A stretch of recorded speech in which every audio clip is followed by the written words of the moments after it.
앞에 김민식 님이 그 푸에블로 교황님의 신학 그거 말씀을 하셨는데 하나만 좀 제가 알고 있는 것 중에서 덧붙이자면 이분의 교황님의 그 아마 학교 선생이었던 것 같아요. 그 나이 차가 얼마 안 나는 그런 선배인데 후안 카를로스 아까 여기 나와 있던데 스카노네 그 신부님이 계속 그쪽에서 쓰고 있어요. 그 이 푸에블로의 신학에 대해서 지금까지도. 근데 그 말씀에 따르면은 민중의 신학은 분명히 해방의 신학의 한 부분이라고 그렇게 얘기해요. 그래서 해방의 신학을 이 굉장히 다양하게 그 남미에서 라틴 아메리카에서 전개가 됐고, 그 다음에 그것은 유럽 신학하고 다르게, 그러니까 이때 유럽 신학이라는 게 2차 바티칸 공의의 이전 신학이에요. 그것과 다르게 출발이 아래예요. 그 말은 현실이라는 거죠. 예, 이 사람들이 처해 있는 현실. 신앙인들이 일상에서 부대끼는 여러 문제들, 그런 거에서 시작을 해요. 그래서 현실은 2차 바티칸 공의 이전에 그래서 보듯이 그 사실들의 그 연쇄가 아니에요. 예, 사실이 뭐 계속 벌어지고, 예, 그게 아니고 어떤 사건들의 출현이에요. 근데 그게 굉장히 그 중첩이 되고 섞여 있고, 그래서 아주 역동적이고 그렇게 흘러가는 거예요. 특히 라틴 아메리카나 우리 아시아도 그렇죠. 제국의 그 거의 뭐 19세기, 20세기는 제국의 영향 아래서 우리 운명이 바뀌는 그런 역사를 경험했기 때문에 현실이 무지막지합니다. 물론 유럽도 그래요. 그렇기는. 예, 그런데 우리는 하나 더 들어가서 그 깊이가 그 폭이 굉장히 넓게 우리 일반 시민들, 뭐 민중들 삶에 영향을 많이 줬단 말이에요. 조금씩 극복을 해 나가는 중이지만 여전히 문제가 많이 남아 있고 그런 상태예요. 그래서 그 현실을 어떻게 보느냐에 따라 가지고 그 신학이 대응하는 방법이 많이 다른 것 같아요. 그게 하나 있고요. 두 번째는 2차 바티칸 공의가 왜 중요하냐면 이게 그 유럽의 그 공식 신학이 있죠. 예, 그거하고 달라요. 그 2차 바티칸 공의에 참여했던 신학자들의 노력들이 아까 말했던 기쁨과 희망은 이브 꽁가르죠. 발음이 맞나? 예, 프랑스 도미니칸. 이분은 2차 바티칸 공의의 거의 모든 문헌에 관여를 해요. 그리고 우리한테 많이 알려진 것 중에 하나는 교회의 참된 개혁과 가짜 개혁, 이런 아주 저는 굉장히 그 책을 보고 이때도 이런 생각을 하는구나 했구나. 그리고 우리가 지금 논의하고 있는 여러 가지 교회에 쇄신해가는 문제가 그때도 있었고, 그 다음에 해보려고 출발한 거예요. 근데 이 당시에 도미니칸 삼총사가 있습니다. 이 이브 콩가르 말고 쉐누, 예, 마리 도미니크인가? 마리 도미닉 쉐누, 이분이 있는데 이분도 도미니칸이에요. 근데 이분은 특별히 기쁨과 희망의 주요 집필자 중에 한 사람이에요. 근데 이분이 그 교회 특히 사회적 가르침이죠. 그거 관련돼 가지고 그때까지의 사회 교리죠. 사회적 가르침을 전폭적으로 뒤바꾸지 않으면은 문제가 크다, 이렇게 말씀하셨어요. 그분은 뭐냐면 그 전까지의 교리를 그냥 이데올로기로 봤어요. 이데올로기. 그러니까 그 현실을 반영하지 않아요. 예, 그냥 생각 속에서 이루어진 거고, 기존에 불변하는 원리들 몇 가지가 있는데 거기서 다 추려내요. 예, 사회 원리들을. 그건 불가능해요. 그걸 현실에 적용하기는. 그래서 어떻게 되냐, 반대예요. 우리 현실에서 출발했다고. 그래서 그거를 밝히고 이제 그런 노력을 합니다. 이분이 지금은 없어진 것 같은데요. 노동자 사제 운동을 한 사람이에요. 그러니까 그죠? 노동 사제죠. 그러니까 사제가 노동자예요. 그러니까 자기 그걸로 먹고 사는 거예요. 그거를 지지하고 여러 가지 시각적으로 뭐랄까 밝히기도 하고 그랬어요. 교황하고 많은 충돌이 있었습니다. 그것 때문에 그런 분이고 였는데 그래서 이런 분들 아까 이 공가르 그다음에 김김대가 말했던 그 조셉 마리 르브레 다 도미니칸들이에요. 이분들이 그 공의에 막 참여하게 되면서 그 전까지 있었던 접근하고 굉장히 다르게 교회를 보게 됩니다. 그 뭐가 다르냐? 그 전까지는 그러니까 뭐 한마디로 줄이면 그 긴 역사를 카톨릭 역사를 콘스탄티노플이잖아요. 콘스탄틴이 공인을 해가지고 생긴 그리스도교가 4세기에 출발하잖아요. 그런데 그것이 여러 가지 그러니까 그 변화하고 이제 발전 같은 그 지속을 하다가 근대 들어와가지고 그 국가와의 관계가 재정립돼요. 그래서 사실은 카톨릭이 그 전까지는 그러니까 국가 권력과의 문제에서 사실은 왔다 갔다 하긴 했지만 전반적으로 보면은 우위에 있어요. 그래서 구조가 그쪽으로 들어가요. 예, 카톨릭의 구조가 그쪽으로. 근데 그것이 근대 국가에 들어서면서 이른바 네이션 스테이트라는 거 있잖아요. 지금 우리가 알고 있는 국가 형태. 예전에는 그렇지 않았는데 예. 그것이 설정이 되기 형성이 되기 시작하면서 새로 권력 관계가 재편이 되는데 예전과는 다르게 교회가 어느 나라는 카톨릭의 구조가 모범이 되고요. 뭐 독일 이런데 그다음에 어느 나라는 또 그렇지 않고 이런 변화가 생깁니다. 이걸 난 뭐라고 부르는지 모르겠는데 이런 종류의 근대에 생긴 카톨릭 교회와 사회적인 권력과의 관계를 근데 그냥 일단 기존의 뭐랄까 권력을 조정하거나 조정받거나 하는 그런 관계에 있는 상태였습니다. 2차 바티칸 전까지. 그런데 그 권력이 좀 셀 때는 영향력이 굉장해요. 일반 사회에 미치는 게 유럽 사회죠. 근데 그렇지 않을 때는 뭐 생기고. 근데 근대 들어와서 더 강해지는 경향이 있어요. 그 옛날 중세보다 그 카톨릭의 권력이 우리가 생각하고 다르게 강해지고 지금 유럽의 많은 경우에 사람들의 뭐 윤리적인 감각 그런 게 카톨릭은 아니라고 하지만은 카톨릭적인 게 굉장히 많아요. 왜냐하면 그 당시에 이미 사회의 문화 권력 구조를 통해서 카톨릭이 지니고 있던 원리들이 막 들어가 있었어요. 예, 그래서 상당히 친화력이 있습니다. 유럽의 삶이 그거를 바티칸 공의회는 바꿉니다. 그렇게 하면 안 된다. 더 이상. 근데 다 이 신학자들이 이렇게 주도하는 거예요. 근데 이 사람들은 뭐냐면 원리를 일단 믿질 않아요. 예, 그냥 밑에서부터 출발했다고 생각하고 그 다음에 경험의 그 중요성 또 경험의 역동성 현실의 역동성 중첩성 그런 걸 아주 잘 아는 사람들이기 때문에 바꾸기 시작을 하는데 그럼 어떻게 바뀌느냐 미션으로 바뀝니다. 그 교회가 나가야 될 길을 미션은 그냥 선교인데 밖으로 나가는 선교뿐만 아니라 사명이라는 뜻이에요. 사명. 예. 그러니까 복음에 기초한 사명으로부터 교회가 모든 걸 다 재정비해야 된다. 이렇게 보게 된 거예요. 그래서 많이 바뀌어요. 교육을 하는 걸 카테키즘이라고 부르는데 그것의 이론적인 받침을 해주는 게 독트린이에요. 교의, 예, 뭐 도그마틱 혹은 독트린. 그런데 그 독트린이란 말이 거의 안 나와요. 바티칸 공의 문헌에는. 예, 대신에 중요시하는 게 현실, 경험, 그 다음에 뭐 역동성, 예, 뭐 그런 용어로 좀 바뀌기 시작합니다. 이제 그래서 그 뒤로 쭉 가는데 제가 왜 이 말씀을 드리냐면 그게 여러 교황님들 뒤에 거치면서 오히려 약화되는 경향을 보이게 돼요. 처음에 바티칸 공의에 얘기했던 게 대표적인 게 교회관이에요. 교회를 원래는 두 가지로 이해했습니다. 예, 커뮤니오, 일치, 친교, 교회의 성격을 그게 하나 있고 또 다른 하나가 나온 게 하느님의 백성이에요.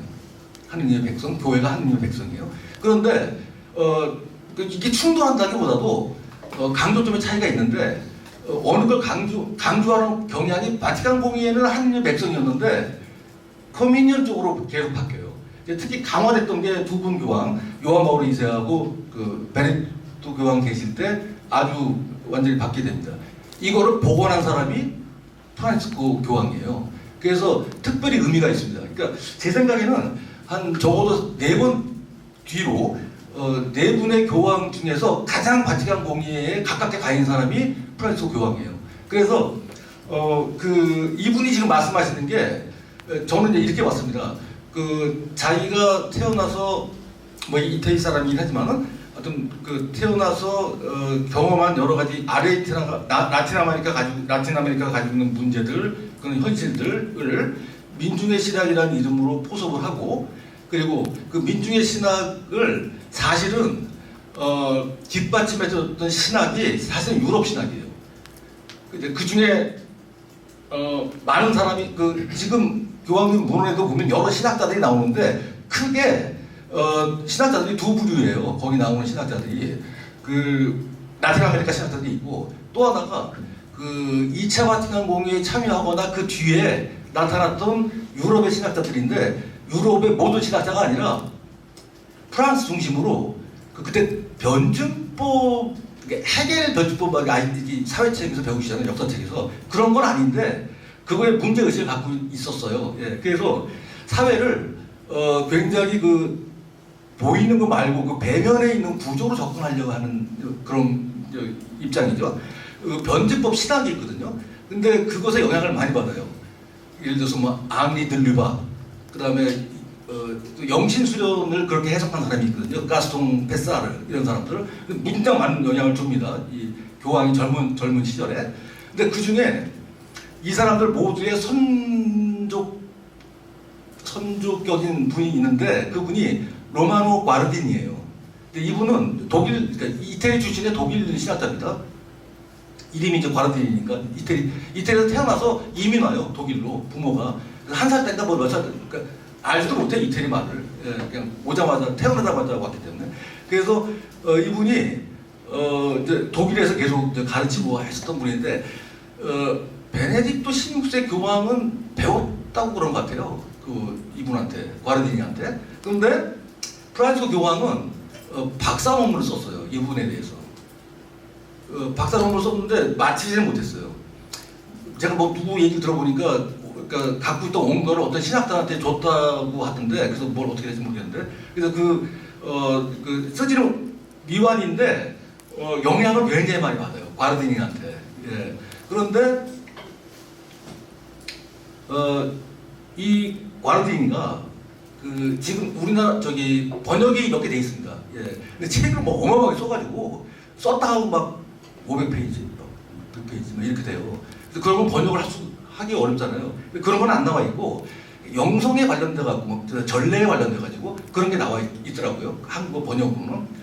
그렇게 돼 있는데 주저 중에 독일어로 디 게겐제자 이렇게 부르는 건데 어포지션이라는 뜻이에요. 대립. 예. 이분이 대립을 인간 삶의 아주 기본적인 현실로 봤어요. 대립되어 있는 거를. 극으로 대립되어 있는 거. 그래서 이것을 신학자니까요. 신학으로 갖고 들어왔을 때 교회의 삶도 다르지 않다. 예, 이 대립자들이 병존하는 거예요. 근데 이때 이게 나쁜 게 아니에요. 나쁜 게 아니고 모순이라면 나빠요. 이 두 가지가. 악과 선.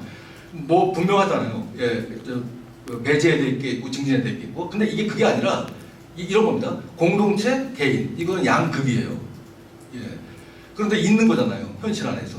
어떻게 이것을 매칭해야 되냐, 어떻게 조화시켜야 되냐, 뭐 그런 문제의식이에요. 그래서 이것에 관해서 굉장히 많이 탐구하는데 여기에 굉장히 프란치스코 교황이 흥미를 가졌나 봐요. 그래서 연구를 많이 해요. 그래서 이분의 문제의식에 따라서 아까 말씀드렸던 프랑스의 변증법이라고 하겠죠. 를 연구했던 신학자들이 계속 발전시킵니다. 아까 말씀드렸던 신학자들이 다 그거예요. 이쪽에 있는 사람들이에요. 그래서 이 현실을 출발이 다 현실이에요. 예. 이 현실을 살아있는 거로 본 사람들이에요. 신학에서 처음으로. 예. 카톨릭 역사에서는. 그래서 굉장히 의미가 있습니다. 근데 이게 왜 교황한테 문제가 되느냐?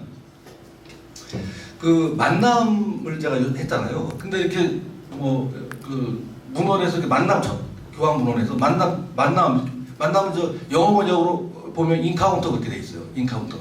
미팅 그런 게 아니라. 그래서 만남을 치면 엄청나게 만남을 만나게 돼요. 그 문헌에서. 그러니까 우리 이북 그 주교회의 그 문헌 그 부서에 나와 있는 거기를 보면은 그런 게 안 돼 있어갖고 얼마 나올지 모르는데 그 다른 외국어 번역 PDF로 받아가지고 쳐보잖아요. 그러면 80개, 90개, 100개 막 이렇게 나와요. 예, 이 만남이란 말이. 그러니까 굉장히 중요하게 생각했다는 거예요. 그래서 만남을 가지고 우리 삶에 접근하려고 했고 그 다음에 교회의 사명도 그렇게 생각한 거예요. 그 만남을 통해서. 근데 이게 유럽 신학의 영향이에요. 그래서 프란치스코 교황은 아르헨티나의 민중의 신학과 더불어 만남의 신학이라는 유럽의 전통을 결합시킨 사람이에요. 제가 보기엔 최초예요. 교황 중에서. 그 전까지는 완전히 유럽 중심이거든요. 그래서 제가 보기에 앞으로 프란치스코 같은 분의 그 교황 같은 경향을 가지고 있으면서 좀 더 그 전통을 이분의 전통을 수용하는 사람이 나타나면은 저는 훨씬 더 마르크시즘도 받아들일 수 있다고 생각해요. 조금 올라가면은. 그러니까 그런 가능성이 굉장히 많이 들어가 있는 그런 생각 방식이에요. 그래서 또 하나가 저는 이렇게 아무래도 저도 신학자는 아닌데요. 신학을 생각을 할 때 이렇게 생각할 수밖에 없더라고요. 저는 유럽 신학과 그 다음에 민중신학이니 해방신학을 포함해서 주변부의 신학과의 대립이에요. 카톨릭은 지금. 근데 지금까지는 유럽 신학이 압도적으로 끌고 갔거든요. 근데 더 이상 그게 가능하지 않겠다는 생각이 들기 시작했어요. 이분 때문에. 프란치스코 교황 때문에. 그래서 이거를 조금 더 좀 계승할 수 있는 어떤 신학자나 누구나 나오게 되면은 훨씬 더 이렇게 좀 풍부하게 될 것 같아요. 그래서 제가 지금 말씀드리고 싶은 것은 일단 이런 배경에서 그 만남이 뭐냐? 만남이 그런데 그 특징 몇 가지 있어요. 저는 일단 그 과라디니하고 성경에서 마테오, 루카 이 얘기를 잠깐 하려고 하는데 그 전에 이게 다 만남입니다. 만남을 드러내주는 사건이면서 그다음에 그런 생각들인데 이게 그 전에 유럽 신학은 혹은 바티칸 공의 이전에 그 신학들은 그리고 그게 지금도 여전히 남아 있을 수가 있죠. 이 사람들이 생각하는 세계는 뭐냐면 질서가 중심이 된 세계예요. 질서가. 그래서 어떤 우연성, 우발성 이런 게 나타나잖아요. 그럼 굉장히 두려워요. 그걸 장애물로 여겨요. 그런 것들을. 그러니까 그래서 이 사람들한테 굉장히 가장 이상적인 것은 모든 걸 다 이렇게 메스터링 해야 돼요. 통제를 해야 돼요. 이렇게 나눠야 되고. 그러니까 그냥 나타난다, 그냥 출현한다. 근데 현실이 이렇게 가만 보시면은 이 이후에 20세기만 해도 후반부터 중반부터 발전한 양상을 보면은 예전에 가지고 있던 생각으로는 포착을 못하는 여러 가지 변화가 있어요. 혹은 설명을 못하는. 근데 이거를 잘 이렇게 받아들이지를 않아요. 그런 의미에서 이 우연성, 그 다음에 어떤 그 돌발성, 그 다음에 중첩성 이런 걸 강조한 것이 프란치스코 교황이 기대고 있는 신학이고 그리고 그 사람들이 그걸 설명을 할 때 특히 로마노 과르디니가 만남이라는 어떤 활동을 통해서 밝혀놓으려고 했다는 거예요. 예. 그래서 보통 지금 그냥 먼저 생각하기에 만남이 무슨 신학이냐 할 것 같은데 과르디니를 보면은 만남은 대단히 중요한 신학적인 개념이에요. 만남이라는 게. 그래서 좀 이렇게 하는 거고요. 그 다음에 교황은 그거를 아주 적극적으로 받아들여서 표명을 하고 있다는 거죠. 이 우연성이다, 돌발성이다 이렇게 보면 이거는 뭘 좀 떠올리게 하냐면요. 저한테는 성령의 움직임을 떠올리게 해요. 돌발성, 우연성 이런 게. 그러니까 만약에 성령께서 우리한테 활동하신다고 말들을 많이 하잖아요. 근데 그게 다 정해져 있고 결정돼 있고 뭐 어쩌고저쩌고 이게 그러면 성령이 있습니까? 전혀 그렇지 않습니다. 이게 예기치가 않은 것이고 복음도 그렇지만 성령의 활동 자체가 진짜 우연적이에요. 기회가 중요하고 뭐랄까 어떤 모멘트, 예, 그게 굉장히 필요한 어떤 활동 안에 우리가 들어가 있는 거예요. 그러니까 식별이 필요한 거죠 우리한테. 뭐 다 정해져 있고 뭐 결정돼 있으면 뭐 식별할 필요가 뭐가 있어요? 그냥 하면 되는 거지. 근데 그렇지 않잖아요 사실은. 그냥 그 역동적이고 그렇단 말이에요. 그러니까 우연성을 예전 방식, 그러니까 이런 종류의 돌발성, 우연성, 놀라움 이런 것들을 설명하거나 혹은 알아들으려고 할 때는 예전 방식으로는 안 된다는 거예요. 그래서 이거를 제 생각에는 만남의 신앙 이런 걸로 좀 설명할 수 있겠다 그런 거죠. 그리고 과르디니는 그렇게 된 그걸 못 받아들이는 그런 신학의 그 경향 때문에 뭐 그것 때문만은 아니겠지만 카톨릭 교회가 그 돌발성, 우연성 이런 것들을 중시하지 않고 원리에 집착하고 했던 것 때문에 카톨릭 교회의 독특한 제도성이 만들어졌다고 생각하는 거예요. 그 제도성은 뭐냐? 예를 들어서 예수님의 사랑이다. 그러면 이게 사실은 일종 돌발성이에요. 그러니까 강생이 가장 최고의 사랑이라고 보면 그럼 이 강생은 이미 정해져 있는 게 아니에요. 그러니까 예기치 않게 어떻게 출현한 거예요. 이 안에서. 그런데 이게 이걸 고정화시키잖아요. 그러면 사랑을 동시에 고정화시키는 건데 그럼 사랑은 뭐냐면 관리가 돼야 되고 제도화돼야 되고 뭐 이런 거예요. 그러면 사랑하는 사람, 할 사람, 아닌 사람 나누게 되고 그러면 이걸 판단하는 쪽은 우월적인 위치에 속하게 되고 그러면서 카톨릭 교회가 권력을 획득하게 되고 그 다음에 이게 20세기에는 세속 권력으로 넘어가요. 사랑을 관리하는 게 사랑을 하기 시작하면서 그 돌봄도 그러니까 사회복지도 그것도 좀 관련돼요. 그러니까 교회가 예전에 생동했던 사랑의 복음을 제도화시키고 법적으로도 맞춰보려고 하고 그러니까 어떻게 되냐 그리스도인들의 사명, 소명 이게 경영하고 비슷하게 되는 거예요. 예. 그래서 지금 우리 사회복지 많이 하잖아요. 교회에서 이게 모종의 문제가 있어요. 그러니까 사랑을 구체적으로 생동감 있게 드러내는 옛날이기보다 그 본연의 그런 목적에 봉사하는 게 아니라 이미 제도화되고 관리화되어 있는 거예요. 그래서 어려운데 빠지게 되는 거예요. 그래서 이것을 좀 생각을 하는 거예요. 그런데 이게 그러니까 만약에 복음이 전달이 됐어요. 내가 그 안에 들어가 있어요. 복음의 어떤 광채 안에. 예, 근데 이것에 대한 반응은 어떻게 됐냐? 보통이라기도 이걸 우리 말로 영성적인 말로 감사한다 이렇게 얘기를 해요. 그러니까 이유가 없는 감사이긴 해요. 그러니까 감사한다. 예, 나한테 주어진 선물이니까. 근데 이거는 순전히 그러니까 하느님의 자유 안에서 이걸 자유롭게 받아들이는 사람이 있어야만 가능한 얘기거든요. 감사하다는 얘기가 은총이 그런 특징을 갖고 있다고 하잖아요. 그런데 이것을 그렇게 받아들일 수 없는 환경이 되고 있어요. 이걸 세속화라고 불러요.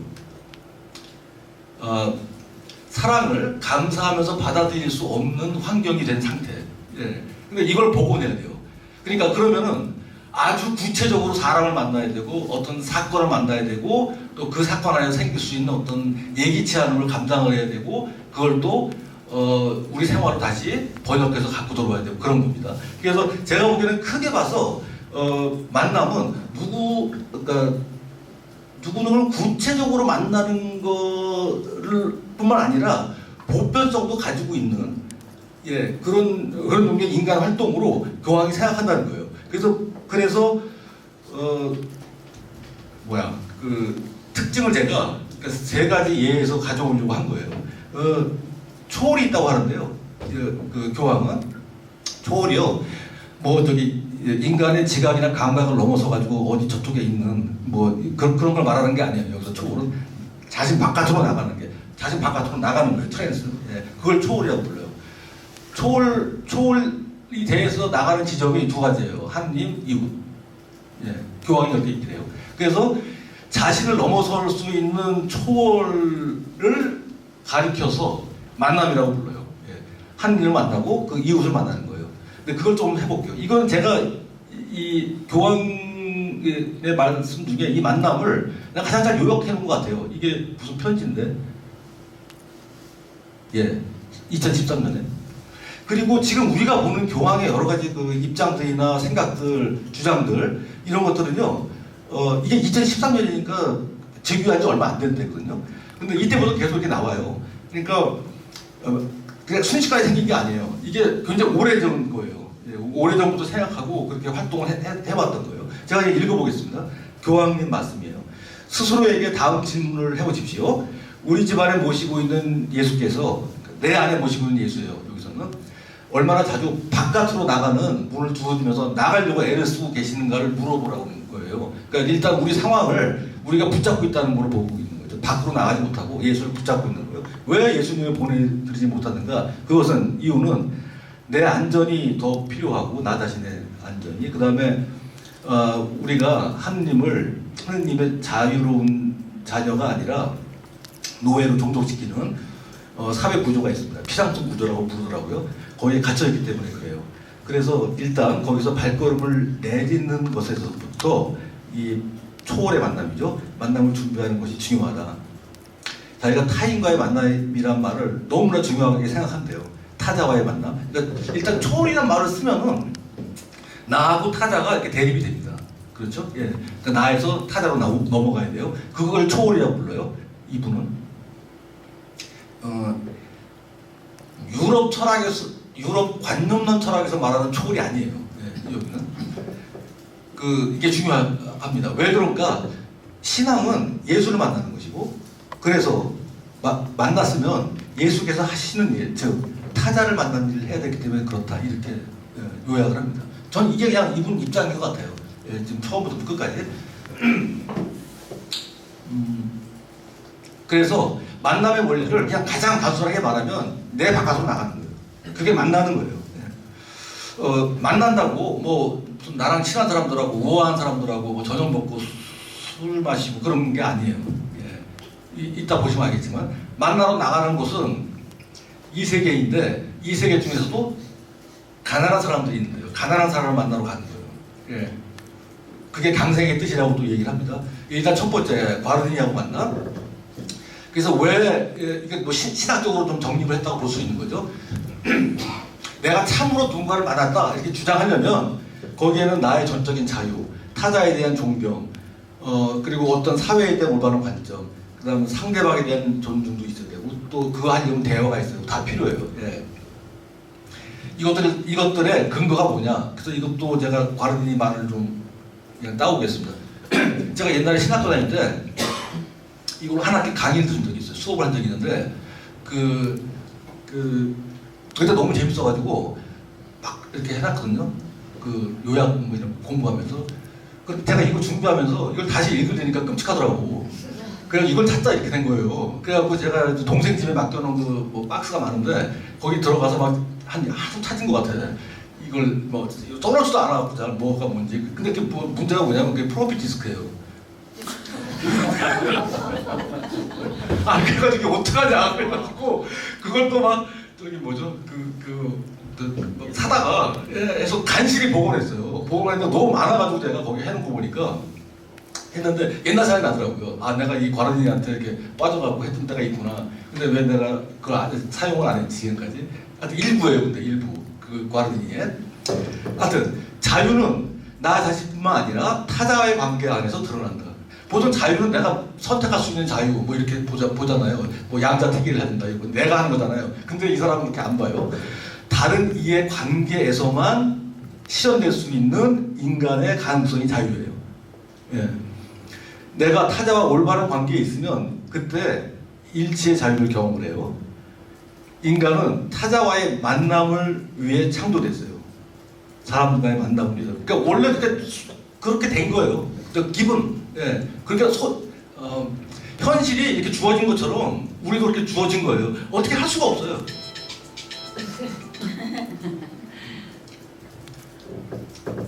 네, 그래서 이 전모를 보고, 그러니까 그 타자를 통해서 내가 드러나요. 예.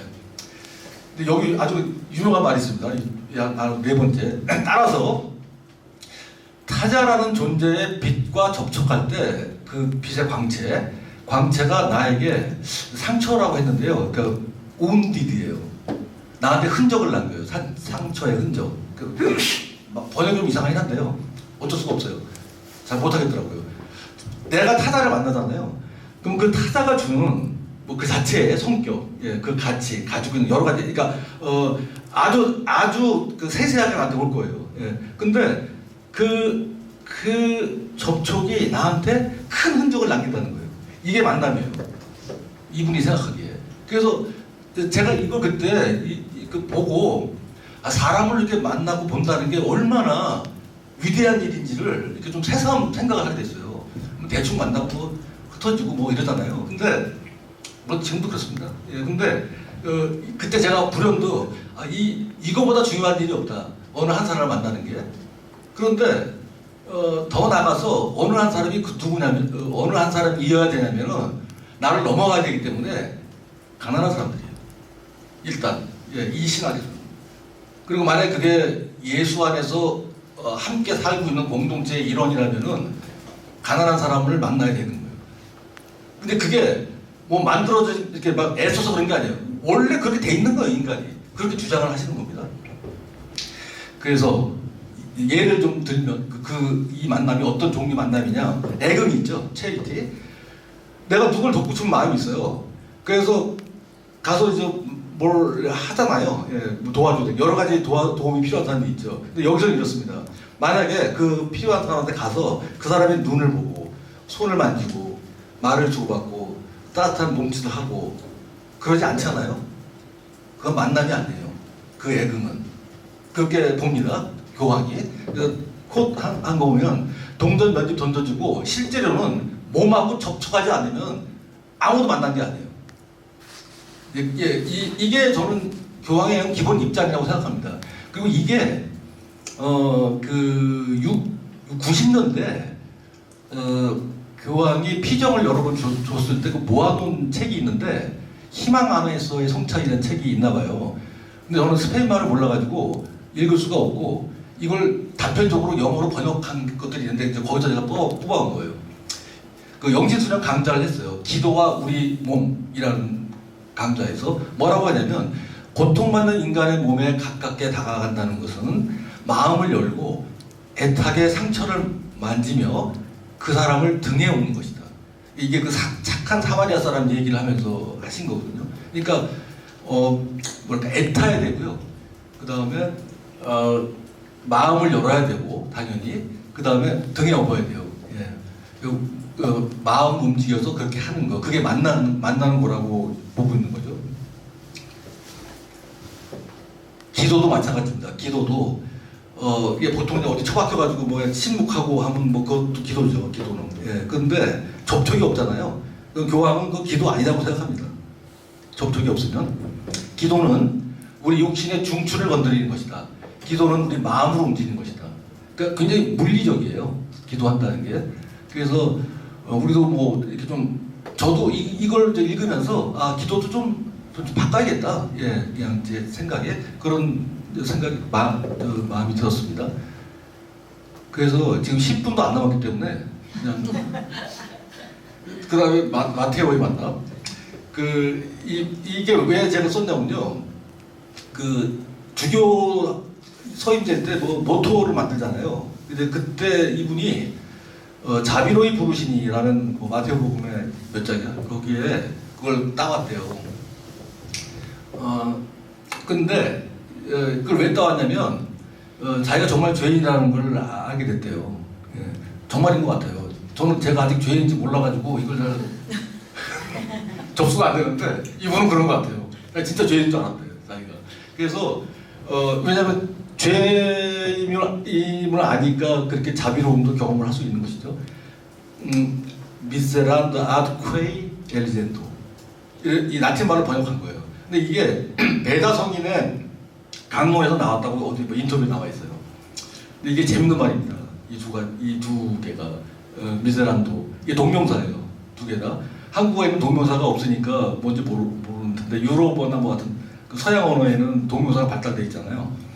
특정한 걸 표현하려고 그러는 거예요. 동명사를 통해서 어떤 그 이루어지는 방식을 통해서 강조하려고. 그래서 보통 영어로 번역할 때 by having mercy, by showing mercy 이렇게 번역을 해요. by로 해가지고. 근데 이게 또 뭐가 있냐면 이 두 가지가 있다고 해서 두 개를 얘기하려는 게 아니에요. 그 고대 언어의 그 레토릭 중에 두 개 단어를 써서 하나를 표현하려고 하는 게 있어요. 그게 굉장히 많아요, 그런 게. 네. 근데 그 용법을 쓴 거거든요. 이게 라틴어니까. 그래서 말은 떨어져 있는데 사실은 같은 말이에요. 하나. 자비로이 부르심인데 자비하고 부름이 떨어져 있는 게 아니에요. 그래서 하느님의 부르심은 자비고 자비가 부르심이에요. 그걸 표현하려고 하는 거예요. 그런데 교황은 거기도 더 나가서 이게 이 인터뷰 보니까 미세리 꼬르디안도라는 걸로 바꿔 쓰고 싶다고 하더라고요. 그 교황이. 그러니까 이건 뭐냐면 말이 안 되는데 라틴어로나. 근데 자기는 그렇게 붙이고 싶대요. 멀시에다가 그냥 ing를 붙인 형태가 이거래요. 예. 문법적으로 맞지 않대요. 근데 뭘 표현하려고 했냐면은 자비가 폭발하는 상태에 있죠. 막 과잉으로 넘쳐나는 상태. 그걸 자기는 표현하고 싶었대요. 그 교황이. 그래서 자기는 그렇게 읽는다, 그거를. 근데 지금까지 이분이 문장으로 사용해요. 자기 모토로. 자비로이 부르시니까, 부르신 이를. 그래서 이건 안 해도 되는데, 저 그림이 어디 갔지? 예. 그냥 한번 해볼게요. 이게, 쌍루이지, 어쩌고저쩌고, 그 로마에, 그 바티칸에서 왼편으로 무슨 강이야, 뭐, 넘어서 왼편으로 오면은 그 프랑스 사람들이 만든 성당이 있어요. 예. 근데 그 성당의 연원이 프랑스에서 바티칸하고 돈 거래하고 온 사람들 위해서 만든 거라고 하더라고, 옛날에. 근데 거기에 그 까라바쪼 그림이 있대요. 예. 그래서 이거를 보러 추기경 때 교황이 로마에 오기만 하면 여기 가가지고 이거를 묵상을 했대요. 이 앞에 가가지고. 지금 이거 불을 꺼놓고 돈 낼 때 불이 켜진다고 하는 건데. 맞나요? 맞나요? 기본적으로 켜져 있습니다. 그렇죠. 근데 자세하게 보려고 하면 그래요. 부분적으로는 맞습니다. 제 말은. 하여튼 저는 못 봤어요. 근데 이게 제일 위쪽에 이렇게 모자 쓰고 이렇게 가르치는 예수님이에요. 아니, 가르치고 이게 나 말이에요. 이런 식으로 이렇게 손가락질을 하는 어디래? 이 사람이 이제 마테오죠. 세일이 마테오. 그리고 이분이 예수님 손으로 이렇게 하는 거예요. 이 보시면 동전이 있는 거를 마테오가 자기 걸로 이렇게 끌고 들어가 있어요. 예. 그런 걸 표현한 건데, 근데 이거를 해설을 또 합니다. 이 교황님이. 이게 저는 이거 처음 읽었을 때 그거 굉장히 감동스럽더라고요. 감동적이에요. 하여튼 그 손가락이 자기를 가르쳤다. 예, 그렇게 본 거예요. 예. 교황님이 기도 중에서 자기가 마테오가 된 것 같다. 근데 자기가 놀란 게 마테오의 몸짓이었다는 거예요. 움켜쥐으려고 하는 그 동전을. 예. 그러니까 나중에 그렇지 않았겠냐. 예수님이 이 사람한테서 시선을 돌린 거 아니겠냐. 이렇게 생각을 했던 거예요. 그리고 자기도 그렇게 똑같이 이제 동일화가 된 거죠. 그런데 이제 중요한 게, 저는 그렇게 봤습니다. 이걸 받아들이는 거예요. 이 모든 것을. 예. 용기 있는 사람 같아요. 일단 기본적으로 교황이. 예.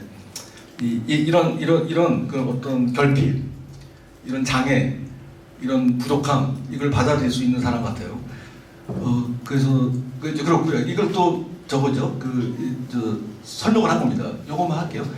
응시 다음에 말씀, 응시 본 다음에 말씀, 그 다음에 사랑 다음에 사명. 이게 교황이 본 마테오에 대한 생각이에요. 이제 바뀌었어, 완전히 마테오가 이것 때문에 돈 다 버리고. 예전에 보시면 예전에 마테오는 다른 들에게 세금을 거두기 위해서 앉아서 기다렸지만 이제는 예수와 함께 일어나서 다른 이들에게 나를 나눠야 되는 그런 사람으로 바뀐 거예요. 예. 그래서 마테오는 헌신하는 기쁨을 만나게 된 거예요. 예. 근데 다 누구나 다 그렇단 말이에요. 이 교황이 말씀하시는 게 마테오나 예수의 시선을 내가 느꼈다고 하면 이제 나한테 타인이란 더 이상 내가 뜯어먹을 수 있는 사람, 제가 뜯어먹는다고 생각은 안 하지만 뜯어먹을 수 있는 사람이거나 이용하고 학대하고 아무렇게도 된다고 이렇게 생각하는 사람이 될 수가 없다는 거예요. 이렇게 되면 이걸 만남이라고 보고요. 타인은 누구냐? 다름 아닌 예수가 섬기는 사람들이 타인이에요. 여기서는 예 그렇게 얘기하시고요. 죄송한데요. 딱 하나만 더 할게요. 이게 너무 중요해가지고 선한 사마리아 사람. 이건 여러 가지로 해석이 되는데 모든 형제들에서도 그렇고요. 근데 그냥 말씀드리고 싶은 것은 이게 모든 형제들에서는 그 리퀘르 얘기를 가져와서 설명을 해요. 볼 리퀘르라고 프랑스 철학자 있습니다. 근데 여기에 제가 여기 보면요.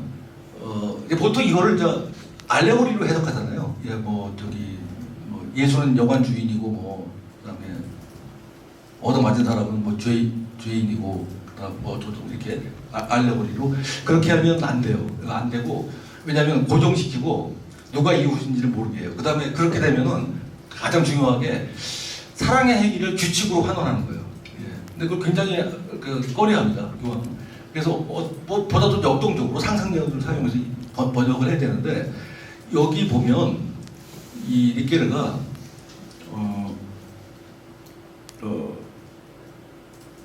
어디 갔지? 예. 이웃은 사회적인 대상이 아니라 1인칭으로 수행하는 어떤 행위다 이렇게 얘기했어요. 예. 그러니까 물론 이웃이 둘 다 될 수 있어요. 예. 나도 될 수 있고 그다음에 사마에서 될 수 있고 근데 조금 더 넓힌 거예요. 사회적으로 내가 뭘 해야 되는 대상이 이웃일 수는 없어요. 예. 그럼 뭐 해야 되냐? 내가 주체적으로 주관적으로 1인칭으로 수행하는 나의 행동이에요. 그러니까 여기서는 내가 이웃이 되는 거예요. 이웃을 소유할 수가 없으니까 우리 스스로가 누군가의 이웃이 될 때 그러니까 내가 이웃이에요. 예. 이렇게 이제 해석을 한 거죠. 사마리아 사람이 이웃도 있고 그다음에 나도 그렇다는 거예요. 이게 하느님의 자비와 인간의 인색감 사이에 상존하는 어떤 충돌을 좀 이렇게 어떻게 좀 해소하려는 그런 노력도 이 안에 들어가 있고요. 또 하나가 이 사마리아 사람의 만남에서 줄 수 있는 게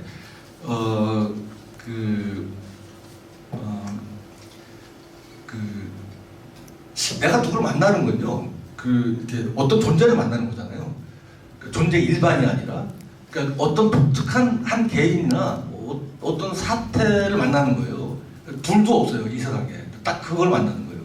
그리고 아주 우연적으로 만나요. 계획해서 만나는 게 아니라. 그러니까 그 만남을 하게 되는 사실상 지평은 나도 예측을 못해요. 예. 그냥 벌어지는 거예요 거기서. 이 개별성, 이 독특성, 이 돌발성 이것을 내가 받아들여야 돼요.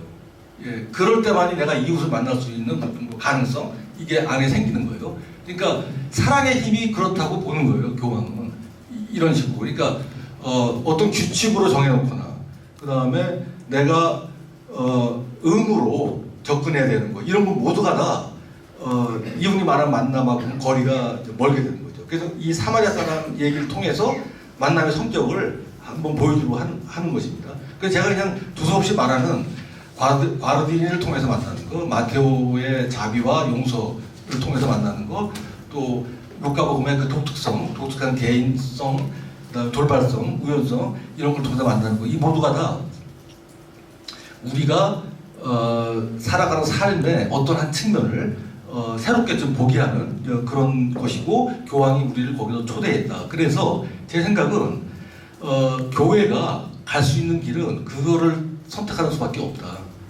예. 그 만남을. 예. 그런데 그렇지 않은 거를 여러 면에서 볼 수가 있는 것이죠. 더 토론이 필요하고 좀 숙고가 필요할 것 같아요. 이상입니다.